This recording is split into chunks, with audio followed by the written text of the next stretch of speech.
Welcome to Kannan info Tamil. நம்ம இன்னைக்கு என்ன டாபிக் பார்க்க போறோம் அப்படின்னா, சில மாதங்களுக்கு முன்பு இந்திய விமானப்படை தங்களுக்கு கூடுதலா 44 ரஃபேல் போர் விமானங்கள் தேவை அப்படின்னு இந்திய அரசாங்கத்திடம் கோரிக்கை வச்சிருந்தாங்க. ஆனா இந்திய அரசாங்கம் ரஃபேல் போர் விமானங்களை வாங்காம அதிக அளவுல தேஜஸ் MK-1A விமானங்களை இந்திய விமானப்படையில் இணைப்பதற்கு முயற்சி செய்து வந்துகிட்டு இருக்காங்க. சில டிஃபென்ஸ் எக்ஸ்பர்ட்ஸ் ரஃபேல் போர் விமானத்தோட செயல்திறன் எவ்வளவு அதிகம், அந்த விமானத்திற்கு பதில் தேஜஸ் விமானங்களை எதற்காக இந்திய படையில இவ்வளவு அதிகமா இந்தியா இணைச்சிட்டு இருக்காங்க அப்படின்னு கேள்வி எழுப்ப ஆரம்பிச்சிருக்காங்க.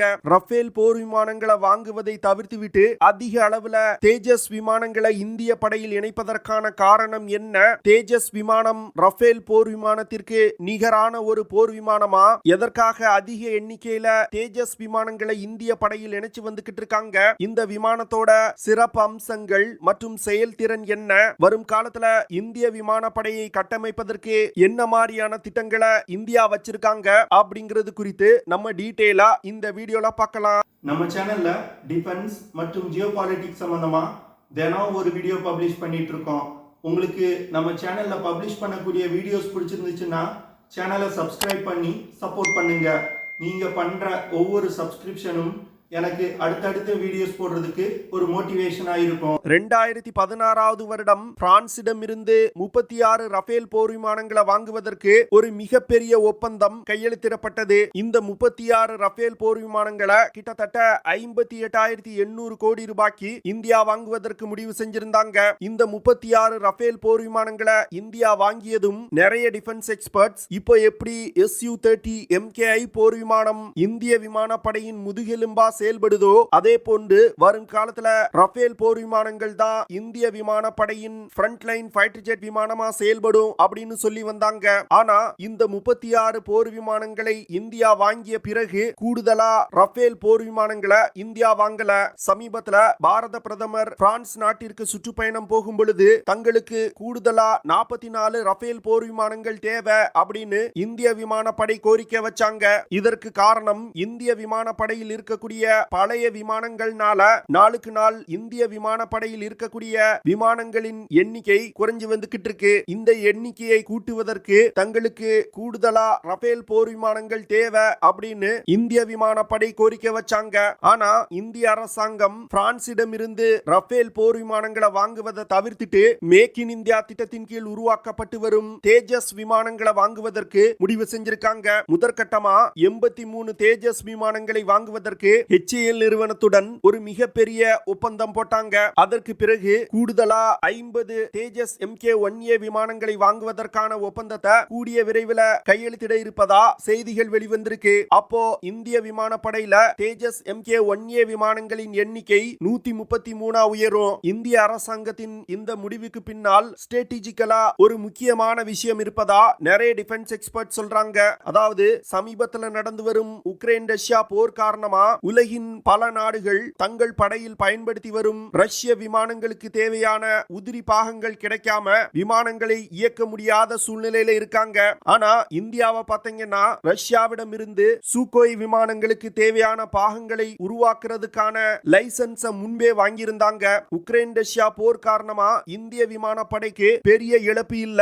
ஆனா இந்தியா ரஷ்யாவிடம் இருந்து அந்த லைசன்ஸ்களை வாங்காம இருந்திருந்தாங்கன்னா இப்பொழுது இந்திய விமானப்படையின் ஃப்ரண்ட் லைன் ஃபைட்டர் ஜெட் விமானத்தை இயக்க முடியாத நிலையில இந்தியா இருந்திருப்பாங்க. இது ஒரு நாட்டோட பாதுகாப்பிற்கு எவ்வளவு பெரிய அச்சுறுத்தலான விஷயமா இருந்திருக்கும். வரும் காலத்துல இதே போன்ற நிலை மறுபடியும் ஏற்படுவதற்கு வாய்ப்பு இருக்கு. அதனால எந்த ஒரு வெளிநாட்டு விமானத்தையும் இனி இந்திய விமானப்படையின் ஃப்ரண்ட் லைன் ஃபைட்டர் ஜெட்டா ஆக்க கூடாது அப்படின்னு முடிவு செய்துதான் இந்தியா தேஜஸ் விமானங்களை அதிக அளவுல இணைப்பதற்கு முடிவு செஞ்சிருக்காங்க. அது மட்டும் இல்லாம தேஜஸ் MK-1A விமானம் தவிர வரும் காலத்துல இந்தியா உருவாக்கி வரும் தேஜஸ் MK-2 விமானங்களை பெருமளவுல இந்திய விமானப்படையில் இணைப்பதற்கு திட்டமிட்டிருக்காங்க. கிட்டத்தட்ட 108 தேஜஸ் MK-2 விமானத்தை இணைப்பதற்கு இந்தியா திட்டமிட்டிருக்காங்க. அது மட்டும் இல்லாம 126 AMCA 5th generation fighter jet விமானங்களையும் இந்திய விமானப்படையில அடுத்த 10 வருடங்கள்ல இந்தியா இணைப்பாங்க. இது தவிர சமீபத்துல பிரான்சிடம் இருந்து இந்திய கடற்படையின் விமானம் தாங்கி போர்க்கப்பல்கள்ல வச்சு இயக்குவதற்கு 26 ரஃபேல் எம் போர் விமானங்களை வாங்குவதற்கு முடிவு செஞ்சிருக்காங்க. ஆனா இந்த விமானமும் ஒரு டெம்பரவரி அரேஞ்ச்மெண்ட் தான். இப்போ இந்திய விமானப்படையின் விமானம் தாங்கி போர்க்கப்பல்கள்ல பயன்படுத்தப்பட்டு வரும் MiG-29K விமானத்தோட செயல்திறன் ரொம்ப மோசமா இருக்கு. அதனால ஒரு குறுகிய காலத்துல ஏற்படக்கூடிய பிரச்சனைகளை சமாளிப்பதற்கு தான் இந்த 26 ரஃபேல் எம் போர் விமானங்களை இந்தியா வாங்குறாங்க. ஆனா லாங் டேர்ம்ல இந்தியா உள்நாட்டிலே டெவலப் செய்து வரும் டெட்பஃப் விமானங்களை தான் அதிக அளவுல இந்திய விமானப்படையில இணைக்க போறாங்க. கிட்டத்தட்ட 100 டெட்பஃப் விமானங்களை இந்திய கடற்படையில இணைக்க போறாங்க. இதனால ஃபியூச்சர்ல ஃபைட்டர் ஜெட் விமானங்களுக்காக வெளிநாடுகளை நம்பி இருக்க வேண்டிய நிலை இனி இந்தியாவுக்கு வரவே கூடாது அப்படிங்கிற ஒரு திட்டத்தோட இந்தியா செயல்பட்டு வந்துகிட்டு இருக்காங்க.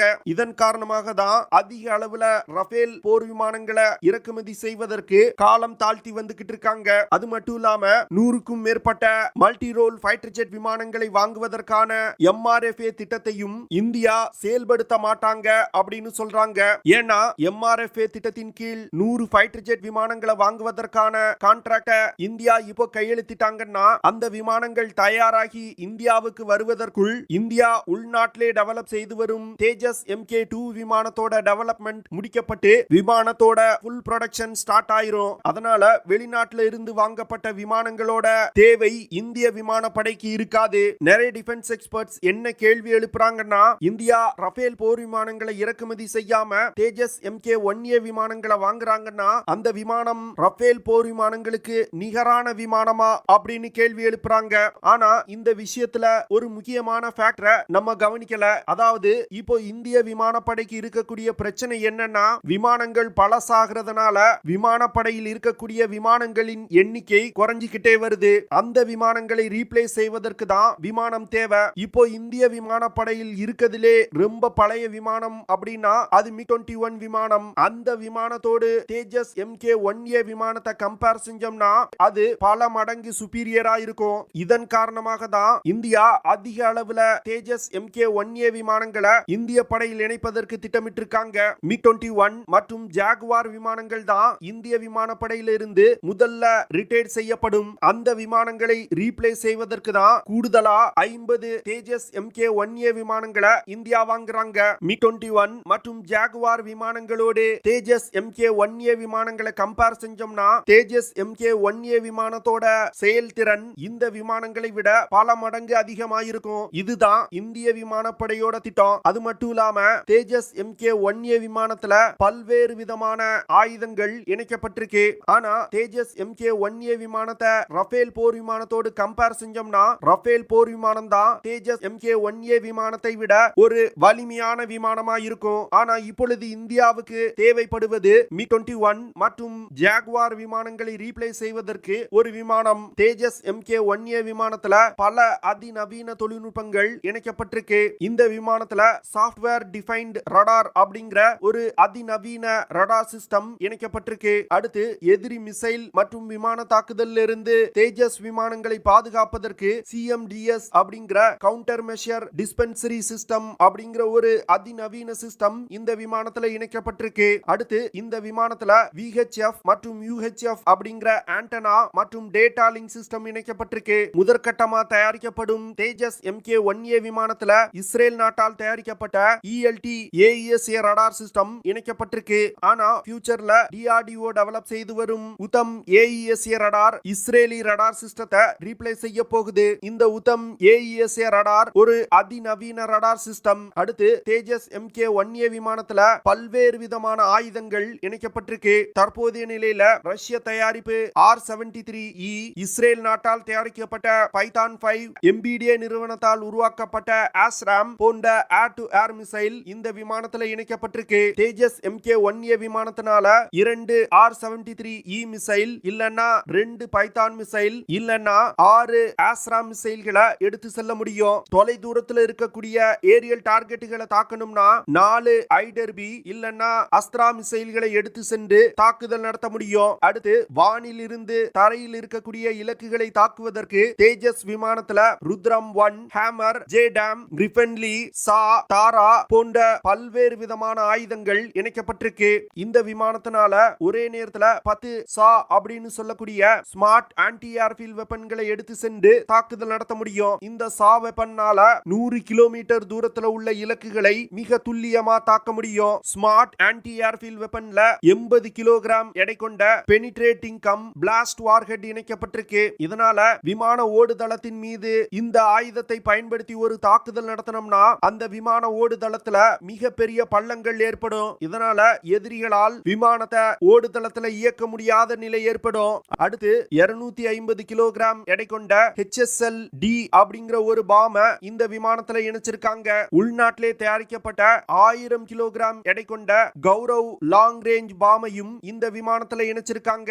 இந்த கௌரவ் லாங் ரேஞ்ச் பாம்னால 50 கிலோமீட்டர்ல இருந்து 150 கிலோமீட்டர் தூரத்துல உள்ள இலக்குகளை கூட மிக துல்லியமா தாக்க முடியும். இது போன்ற பல ஆயுதங்கள் தேஜஸ் MK-1A விமானத்துல இணைக்கப்பட்டிருக்கு. இது தவிர இந்த விமானத்துல லேட்டஸ்ட் எலக்ட்ரானிக்ஸ் மற்றும் ஏவியானிக் சிஸ்டங்கள் இணைக்கப்பட்டிருக்கு. தேஜஸ் MK-1A விமானம் அதிக காம்போசிட் மெட்டீரியல்களை கொண்டு உருவாக்கப்பட்டிருக்கு. இதனால இந்த விமானத்தோட ரடார் கிராஸ் செக்ஷன் மிகவும் குறைவாயிருக்கு. இதன் காரணமா தேஜஸ் MK-1A விமானங்களை ரடார்கள்னால கண்டுபிடிப்பது கடினம். அதனால தேஜஸ் விமானம் ரஃபேல் போர் விமானங்கள் அளவுக்கு இல்லனாலும் ஒரு சக்தி வாய்ந்த விமானம் தான். தேஜஸ் MK-1A விமானத்தையும் ரஃபேல் போர் விமானத்தையும் கம்பேர் செய்யவே கூடாது அப்படின்னு நிறைய நபர்கள் சொல்றாங்க.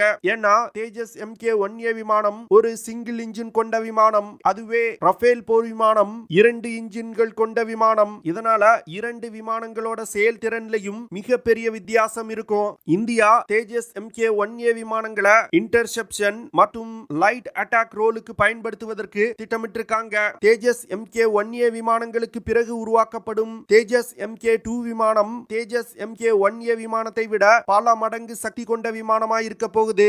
இந்திய விமானப்படை 50% மேற்பட்ட தன்னுடைய விமானங்களை இந்திய தயாரிப்பு விமானங்களா மாற்றுவதற்கு ஒரு மிகப்பெரிய திட்டத்தை தற்போது செயல்படுத்தி வந்துகிட்டு இருக்காங்க. இதன் காரணமாக தான் வெளிநாட்டில் இருந்து விமானங்களை இறக்குமதி செய்யாம உள்நாட்டு தயாரிப்பு விமானங்களுக்கு அதிக முக்கியத்துவம் கொடுத்து வந்துகிட்டு இருக்காங்க.